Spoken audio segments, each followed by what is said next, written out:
Assalamualaikum warahmatullahi wabarakatuh. Halo teman-teman semuanya. Jadi di video kali ini saya akan memberikan tutorial bagaimana cara menganalisis sifat mekanik dari suatu material dilihat dari kurva stres dan strainnya. Tapi sebelum saya memberikan tutorial bagaimana cara membuat kurva stres dan strainnya, di sini saya akan membahas sedikit saja pembahasan materi mengenai analisis sifat mekanik.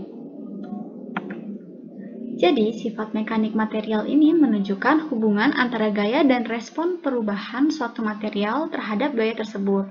Uji mekanik yang dipilih sangat bergantung pada penggunaan atau rencana penggunaan material yang diuji.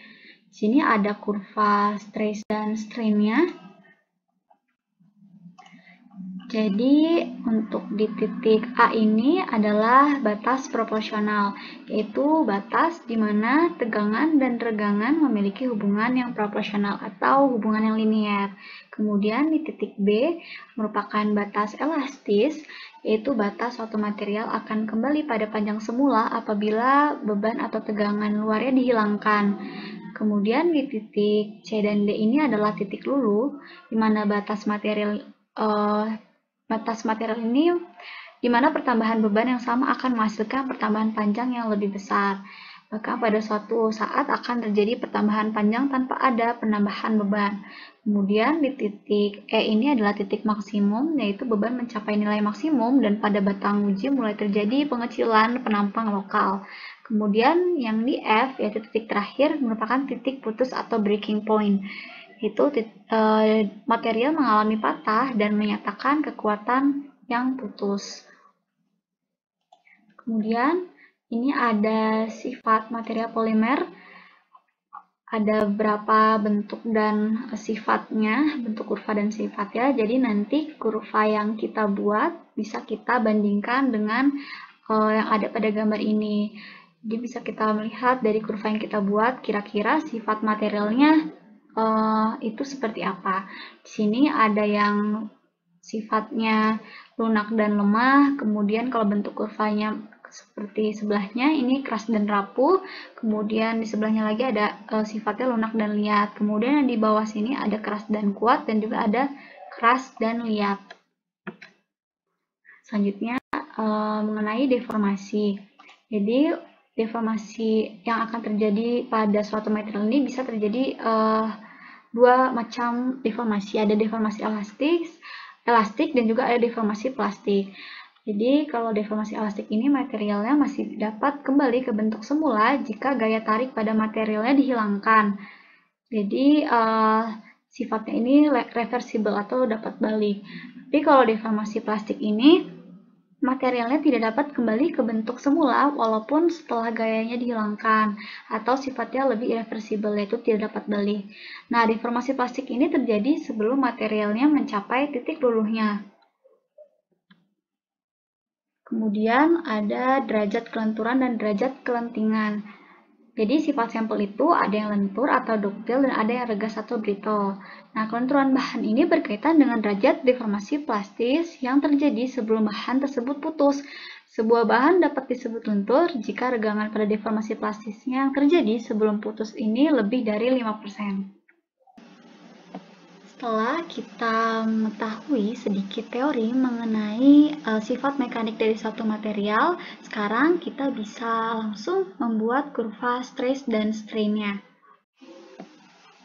Untuk membuat kurva stres dan strain-nya, di sini saya sudah punya data-data yang diperlukan untuk membuat kurvanya.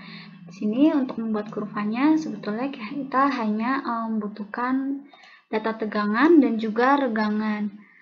Jadi kalau misalnya teman-teman hanya memiliki data berupa beban, kemudian delta length atau pemanjangan, kemudian ada luas penampang dan juga panjang awal, berarti teman-teman harus mencari terlebih dahulu untuk tegangan dan regangannya dengan rumus di bawah ini. Di sini untuk mencari tegangan, rumusnya adalah beban dibagi luas penampang, dan untuk mencari regangan, rumusnya adalah delta length atau perpanjangan dibagi dengan panjang awalnya. Baru nanti teman-teman mendapatkan tegangan dan juga regangannya. Jadi karena di sini saya sudah punya data tegangan dan regangannya, jadi saya akan langsung mengolah saja. Di sini data regangannya saya pindah kolomnya, saya copy kolomnya ke sini. Jadi urutannya regangan dulu, baru setelah itu tegangan. Nah, jadi urutannya seperti ini, regangan dulu dan juga tegangan. Regangan ini untuk di sumbu X dan tegangan ini untuk di sumbu Y-nya. Jangan sampai terbalik ya teman-teman, karena nanti kurvanya akan berbeda juga. Kemudian di sini saya buat kurvanya atau diagramnya pakai scatter jenisnya, kemudian saya pilih yang ini. Nah, di sini adalah bentuk kurvanya seperti ini. Saya kasih judulnya yaitu kurva stress strain. Nah, dari kurva ini kita bisa melihat sifat mekanik dari suatu material yang kita uji. Dengan cara kita samakan saja bentuk kurva ini dan juga titik-titiknya dengan tadi teori yang sudah saya paparkan sebelumnya. Seperti di sini. Dari kurva ini dapat dilihat bahwa sifat material polimernya itu adalah hard and taut, yaitu keras dan liat, hard and taut. Kemudian karena material ini mampu menahan beban impact tinggi atau beban kejut, hal ini dapat dilihat berdasarkan luasan di bawah kurvanya antara kurva tegangan-regangan ini dari titik asal hingga ke titik patahnya. Di sini luasannya cukup luas ya, makanya sifatnya ini adalah hard and taut.